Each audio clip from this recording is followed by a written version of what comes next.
Bom, vamos lá. A educação é um tema muito importante, principalmente para pais e mães, que precisam estar sempre atentos com seus filhos, estão e têm recebido educação escolar. E qual seria a importância da inclusão na educação das crianças? Hoje nós estamos recebendo o teólogo Rodrigo Moraes, que vai falar um pouquinho para a gente sobre esse assunto. Tudo bem, Rodrigo? Maravilha, melhor agora. Oh, que honra, que prazer. Falar contigo é um prazer. Obrigado, boa tarde. Boa tarde. Rodrigo, me fala um pouquinho, o que surgiu, o que te deu de você se formar, de fazer teologia? Você fazia o que antes de ser teólogo? Eu trabalho com informática. A vida, tudo a ver, né? Toda a vida? A vida toda. Sério? Desde molequinho eu trabalho com informática e quando eu fui fazer uma escolha de faculdade, o que eu ia estudar, eu já tinha desenvolvido muito esse lado técnico de programação e desenvolvimento e eu queria desenvolver uma outra perspectiva minha, relacional e tudo mais. E aí eu fui fazer a inscrição na faculdade e eu ia fazer psicologia. E só que aí eu descobri que eram 5 anos de faculdade, e aí eu fiquei chateado, falei, poxa, tinha que ser menos, porque para ser um curso, assim, só para... bem rápido. Né? E aí eu vi a grade de teologia e eu vi que me atenderia isso. Então, quando eu percebi que me atenderia, eu fiz a inscrição. Então, acabou sendo meio que um acidente, mas foi o melhor acidente. Bom. Um bom acidente. Te proporcionou muitos benefícios bons também, Demais. E você é de uma formação cristã? Sim. Sou de uma formação cristã. Todos os seus pais, minha família, parentes, todo mundo, né? Sim, uma formação cristã. Sim. Então você já veio educado para esse ramo do cristianismo, da palavra de Deus, não é isso? Sim. Fui educado dentro desse contexto. Eu sou pastor batista hoje. Que legal. Desde os 18 aninhos de idade, então no mês de fevereiro eu completei 16 anos de ministério pastoral. 16. Que legal. Praticamente a metade da minha vida. Eu sou jovenzinho ainda, né?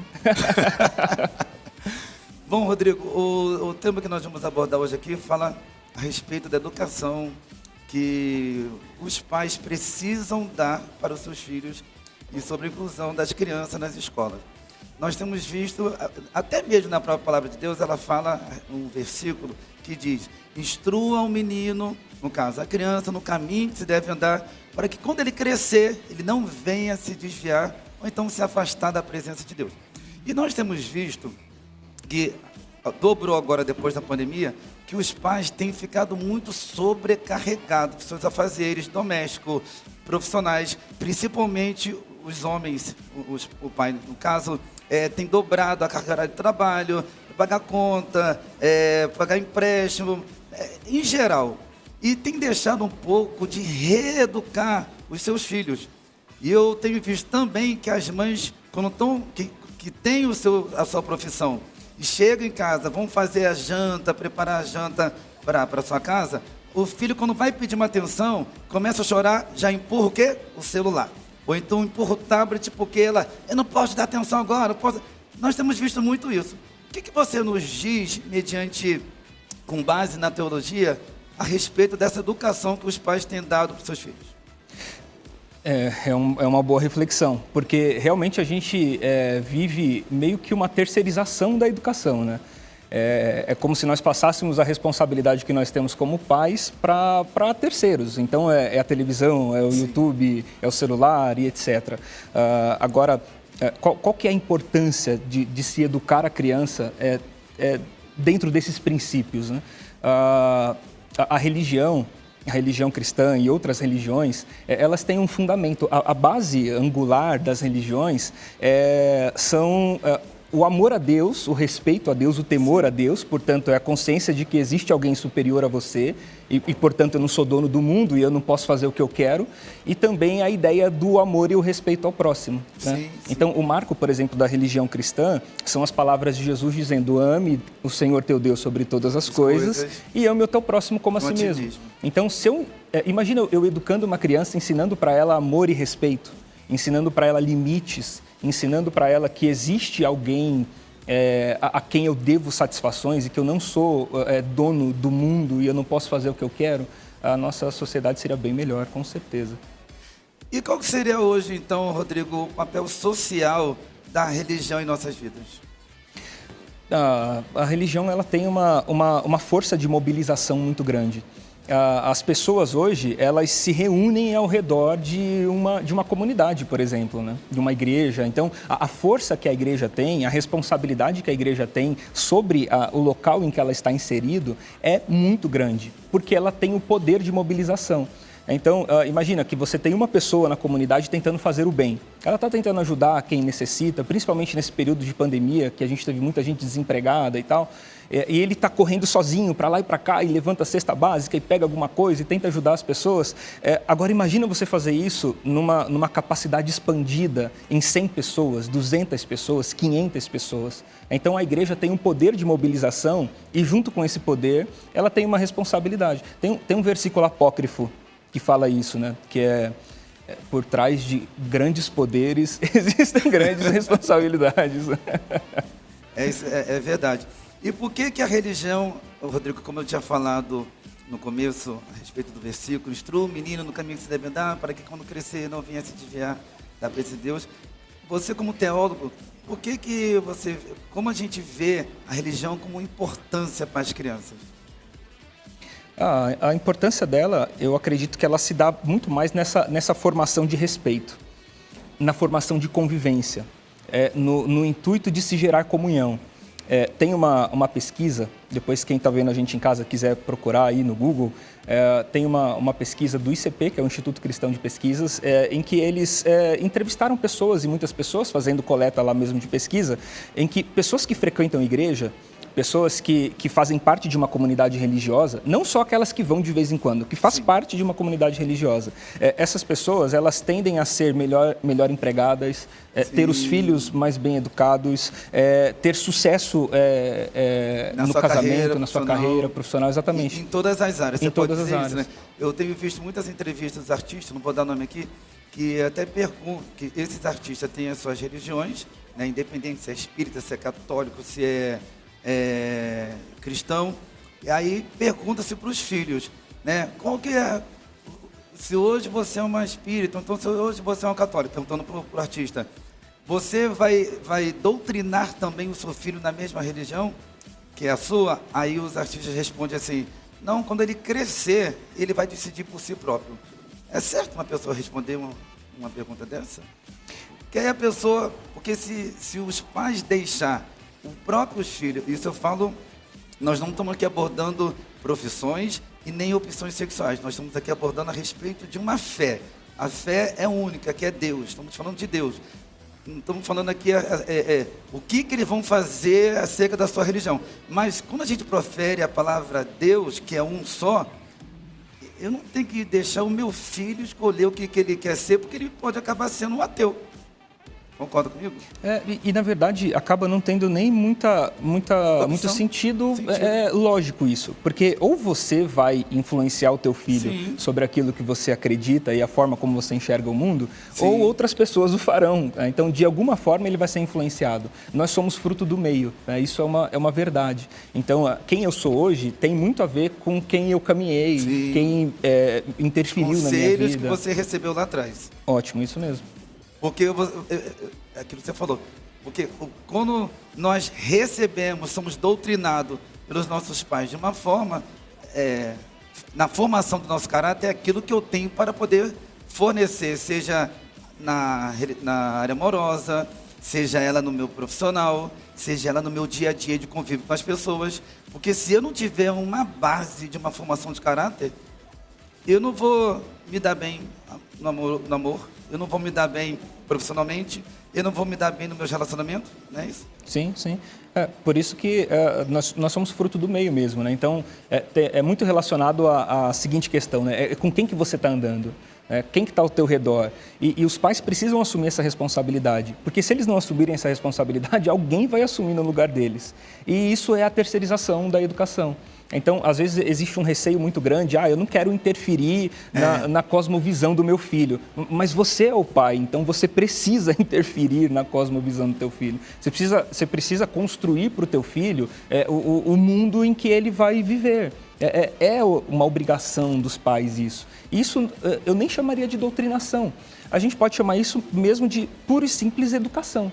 O que é educação? É quando o meu pai transfere para mim os seus princípios e valores.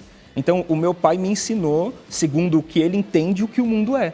E ele me formou com princípios e valores que vieram dele, que ele aprendeu do pai dele, e que o pai dele aprendeu com o pai dele, e assim vai. Então, isso é educação. É que a gente tem uma ideia de educação num sentido muito funcional. Educação, para a gente, acaba sendo mais ensinar português e matemática. Sim. Mas aí nós estamos formando operadores, nós não estamos formando cidadãos, né? Então, quando que você forma a cidadania? Quando você transfere valores, quando você ama o teu filho, quando você instrui o teu filho. Você está ensinando para ele a ser cidadão. Qual é o papel que ele tem no mundo? Por que ele está aqui? Por que você está aqui? Por que eu estou aqui? São perguntas que a gente tem que fazer. Você tem pego muitos esse tipo de caso de má formação a nível de família, Rodrigo? É o que a gente mais encontra. O grande desafio hoje... Como lidar com isso, cara? É difícil, é difícil. É o maior desafio. Eu falo como alguém que está no Ministério Pastoral há 16 anos, metade da minha vida. O problema mais recorrente que eu encontro é uma má formação familiar.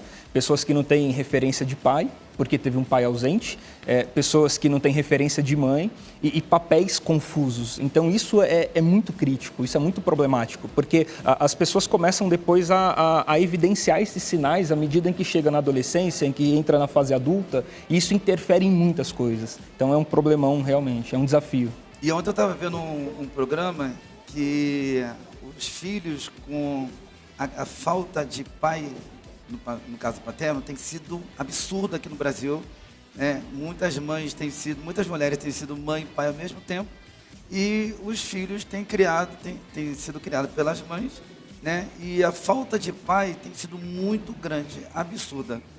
O que você nos fala a respeito da teologia?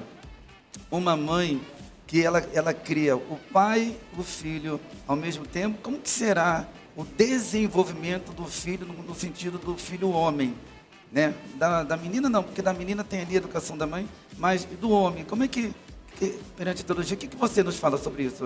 Como é que será, né, o futuro desse rapaz? A Bíblia vai dizer para a gente, e é muito sensível esse texto, e quando você para refletir, ele faz muito sentido. Ela diz que os últimos dias serão dias de órfãos e viúvas. Quando você pensa em órfão e viúva, qual é a figura que está faltando? Está faltando a figura de um pai. Sim. Então, é uma mulher que é viúva, é um filho que é órfão, porque está faltando essa figura paterna. E a gente precisa entender que paternidade é um papel. Pai não é fazer um filho. Pai é se apalavrar com o filho, é se responsabilizar com o filho. Uma coisa muito interessante que a gente tem na teologia, na Bíblia, né, na palavra de Deus, é a forma como Jesus foi concebido. A gente entende pela fé que Jesus ele teve um nascimento virginal. Ou seja, a Maria, ela foi cheia do Espírito de Deus e ela concebeu, engravidou de Jesus, e José, que era o pai de Jesus, ele não era pai biológico, mas ele fez o papel de pai. Porque o papel de pai realmente não é produzir. O papel do pai é se apalavrar. Então, o José empenhou com Jesus uma palavra e ele foi fiel àquela palavra, criando, educando, transmitindo valores. Isso é ser pai. Eu posso também falar, te ajudando aqui na abordagem, no sentido de ter, todo mundo pode ter. Né? Todo mundo pode ter um filho, ter um carro, ter uma casa, ter um bom emprego, mas de ser, como você acabou de falar agora aí, ser o quê? Ser um pai amoroso, ser um pai carinhoso, ser um pai presente, ser um pai autêntico, ser um pai que eduque, que dê educação para o filho. É mais ou menos isso que você está falando, né, Rodrigo? É exatamente isso. É transmitir virtude mesmo, né? Transmitir virtudes, transmitir valores, é trabalhar na formação. Só que isso dá muito trabalho, né? Isso dá muito trabalho. E o que a gente mais hoje tenta deixar de lado da nossa rotina é trabalho. Porque como você bem abriu aqui o nosso papo, muito bom mesmo, a gente está muito atarefado. Né? A nossa profissão, a nossa carreira, a construção da nossa carreira, isso tudo consome a gente demais. E porque nós estamos tão atarefados, a gente vai tirando coisas da frente. A pergunta sempre que fica é, o que eu posso terceirizar? Então eu posso terceirizar a limpeza da minha casa, eu contrato alguém para limpar. Eu posso terceirizar a lavagem do meu carro, eu contrato alguém para lavar. E eu posso terceirizar hoje a educação dos meus filhos, eu pago alguém para fazer. Pago alguém para dar aula de matemática, pago alguém para dar aula de português, deixo em tempo integral, porque tem muitas pessoas que fazem isso. Não tem tempo porque eu estou fazendo hora extra, estou mega sobrecarregado no meu trabalho, então eu vou fazer um integral e fica por isso mesmo, né? Sim. E aí a gente olha hoje a sociedade e percebe o que isso está dando. É verdade. E, Rodrigo, você tem um livro também, né? Aqui, Música, Sim. Arte... Pode pegar, por favor. Música, Arte e Adoração. Você mesmo que... Eu que fico com ele, você fica com ele? Pode ficar. Pode mostrar assim, por favor. Isso, aqui, ó. música... Abaixa um pouquinho. Isso. Música, Arte e Adoração. Qual foi o propósito, Rodrigo, de você ter escrito esse livro? Baseado em quê? Inspirado em alguma coisa? Eu observo bastante. E uma das coisas que a gente tem na religião em si, na religião cristã ou qualquer outra religião, um ponto muito focal, muito forte, é a música. A música é talvez o instrumento principal que a gente tem na fé cristã. Né? E a própria palavra de Deus, ela fala que... A própria palavra... Faz assim, por favor. A própria palavra de Deus, ela fala que o único instrumento que vai reinar pelo resto da vida, pela vida toda, é a música, né? Sim. A música, ela tem uma finalidade muito grande. E o que ela produz na gente, né? As sensações que a música gera na gente são sensações maravilhosas. E exatamente é essa maravilha, são essas sensações que eu tento trazer aqui no livro Música, Arte e Adoração. E onde que entra a música na teologia? A música está presente em todas as esferas da teologia, porque a música é a composição da religião. A gente tem, por exemplo, a construção bíblica. Né? Você vai ter no Antigo Testamento uma expressão que a gente até hoje utiliza como levitas. Né? Quem eram os levitas? Né? Os levitas eram as pessoas encarregadas do serviço no templo. E um dos principais serviços que eles tinham no templo era a condução da liturgia, ou seja, a música. A música era já desde então, desde o primeiro momento, o principal instrumento que aquelas pessoas tinham para a sua conexão com Deus, pelas sensações que ela traz. Então, a ideia de trabalhar a música com a teologia é a ideia de conhecer o perfil do artista, de traçar o perfil do artista. A gente tem muita dificuldade hoje dentro dentro da ideia assim, do que é a religião, de tratar um músico como artista. Existe uma resistência, né? Porque a gente fala, não sou artista, sou adorador e etc. Se você trabalha com artes, né? Você é artista. Sim. Então, a ideia é traçar também o perfil do artista. Quem é o artista cristão? Por que o artista cristão, que tipo de arte ele produz, né? E qual que é o sentido, qual que é o significado da arte que ele produz? Então eu uso música como princípio aqui do livro, mas é música, arte e adoração, né? Então, música porque é a arte mais popular que a gente tem. Mas são muitas outras artes, a gente tem dança, tem teatro, tem pintura, escultura, tem muitas formas de arte que geram artistas e a gente precisa conhecer melhor o coração do artista. É verdade. E também tem determinado tipo de músicas, Rodrigo, que hoje em dia muitas pessoas nem se cantam mais. Abro mão dos meus sonhos. É difícil, até engasga, né? Será que as pessoas vão abrir mão do seu sonho mesmo? É verdade? Tem aquele também, entra na minha casa, entra na minha vida, mexe com a minha estrutura. Rapaz, eu até que canto algumas estrofes, mas quando chega nessa... mexe com a minha estrutura, é algo muito forte, que você está falando, você está pedindo para Deus mexer no teu interior de algo que você não quer abrir mão. Que nem essa música, abro mão dos meus sonhos, abro mão dos meus planos, né? E tem outro também, assim, Senhor, quebra a minha vida. Fala muito da vida pessoal da pessoa, né, Rodrigo? Sim, sim. A ideia, né, quando a gente fala em conexão com Deus, em se conectar com Deus, a ideia é que Deus trabalhe em nós o seu caráter. A ideia é que Deus imprima em nós as suas virtudes. Essa é a ideia principal. Só que aí, para Deus imprimir em mim as virtudes dele, primeiro eu preciso me dispor para ser quebrado e para ser tratado. A religião, ela tem uma das suas premissas a renúncia. A renúncia significa abrir mão do plano principal que você tem em detrimento de um plano maior do que o seu. É se entregar ao plano de Deus. E por isso que a gente usa a fé como expressão da nossa crença, né? Porque é só através da fé que você pode ter coragem de abrir mão daquilo que você tanto sonhou a vida toda e se lançar em um caminho de incertezas. Porque a gente imagina a fé muito como... A gente confunde assim, a ideia da fé como alguém que não tem dúvidas, né? Então, se eu tenho fé, eu vou ter certeza de tudo. Na verdade, não, né? A fé não é... O contrário da fé não é ter dúvidas. O contrário da fé é duvidar. Então, eu tenho fé para não duvidar e não para não ter dúvidas. Sim, então, certeza. No caminho, eu vou ter muitas dúvidas, porque eu não conheço o processo. E aí fica aquelas interrogações. Tá, se nós não viemos do macaco, aí vai ter que voltar lá atrás, fica aquela monte de perguntas. Se nós não viemos do macaco, é Deus que criou eu? Foi Deus que me criou mesmo? Então quem criou Deus? Quem que é a mulher de Deus? Aí fica aqueles questionamentos. Não se questione, pelo amor de Deus. Não, esse momento agora aqui não é para, como você falou, não é para se ter dúvida, é para você se ter fé.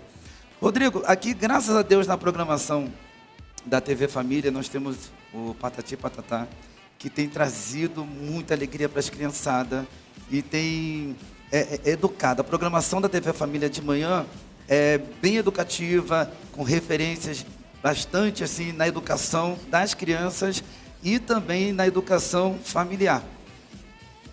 Nós estamos ainda abordando a respeito do assunto do teu livro de música e temos visto, Rodrigo, demais hoje em dia muitos jovens, muitos cantores com muitas dancinhas, coreografias e nessas músicas que estão fazendo sucesso em TikTok, que vem com coreografia, elas vêm muito com pornografias, né? Que isso está atingindo muitas crianças. Qual que é a dica que você tem para falar mediante também na teologia? Você possa nos ajudar a abordar agora para esses pais que estão assistindo, para ensinar como que tirar o filho dele desse tipo de músicas que vem trazendo até pornografia, e quando traz a pornografia para os seus filhos, muda totalmente. Percebe-se que a filha era toda bem composta, porque os pais sempre deram essa caráter para os filhos, mas só que as músicas vão fazendo as meninas, né, se vestir com outra forma, os meninos serem rebeldes, né? A música tem transformado muito isso as crianças. Qual que é a dica que você dá hoje para os pais a respeito disso? E como saber, né, como que os pais vão saber conciliar isso e tirar os filhos desse ramo, desse meio? Boa. A nossa geração é muito precoce hoje, né? E ela é precoce exatamente porque ela é sempre inserida nesse contexto. Então, poxa, hoje em dia, eu tenho 34 anos, né? No meu tempo, a gente não falava desses assuntos com criança. Nunca. Hoje em dia, uma criança de 10, 11, 12 anos, ela já está totalmente inserida nesse contexto de conversas que a gente antes chamava de adultos, né? Eu acho que a melhor receita mesmo é o pai ser presente na educação do filho. Pensar na não terceirização e ser presente, e ser presente de verdade, de estar ali verdadeiramente, de fazer parte, né, verdadeiramente da vida do filho, ensinar, transmitir valores, ensinar para o filho os valores que o levou a vencer na vida, que o levou a ser alguém, o que faz de você um homem, o que faz de você uma mulher honrada, o que faz de você um homem honrado. Então compartilha isso com teu filho, para que ele seja um homem honrado, para que ela seja uma mulher honrada. E as crianças vêm se espelhar nos próprios pais. Exatamente, exatamente. Eu acho que aí você pegou um ponto fundamental, assim, né? Exemplo. Que é o que falta bastante na nossa geração, nessa geração que a gente está vendo emergir. Exemplo. Então, como a criança não tem o exemplo em casa, então ela vai ter o exemplo fora de casa. Então ela vai ter... Por isso que a gente está na era dos influencers, né? Quem são os influencers? Eles são os exemplos dos nossos filhos, porque os nossos filhos não têm exemplos em casa, né? Verdade. Nossa, Rodrigo, que papo maravilhoso. Amei. É bom, né, falar. Muito bom. Tenho certeza absoluta que várias famílias, várias pessoas do Brasil e do mundo, que estão assistindo agora também através do site, foram edificadas mediante essas palavras, mediante essas informações, tiraram dúvidas. Você, pai e mãe, que neste exato momento são pessoas que se converteram há pouco tempo e o filho ainda está nessa era aí de determinado tipo de música. Meu filho, papai, mamãe, vocês vão ficar agora por dentro. O Rodrigo vai passar todo o Instagram dele, vai passar aqui o telefone de contato. Você pode estar tirando algumas dúvidas, tirar conselhos também com ele. Tenho certeza que o Rodrigo tem muito ainda para poder te favorecer a respeito desse tema. Rodrigo, pode passar, por favor, telefone de contato, Instagram, O Claro, pessoal que tá claro, assistindo. claro, com prazer. O meu Instagram é @pr.rodrigomoraes. @pr.rodrigomoraes, Instagram e Facebook. E eu tenho um canal no YouTube também. Pode divulgar, por favor. youtube.com/Rodrigo Moraes Pastor. Então lá tem bastante conteúdo sobre vários temas, vários, o vários que você assuntos. imaginar. Sim, Lembrando que o DDD do telefone do Rodrigo é 011, não é isso? 011. Pode falar de novo, por favor? Eu não sei meu telefone de cor. Não sei. Então vai no Instagram, né? Vai no Instagram. Lá tem o telefone. Lá tem telefone de contato, tem e-mail, tem tudo. É só você entrar lá no Instagram, tá bom? Tá bom, beleza. Obrigado, Rodrigo. Obrigado mesmo.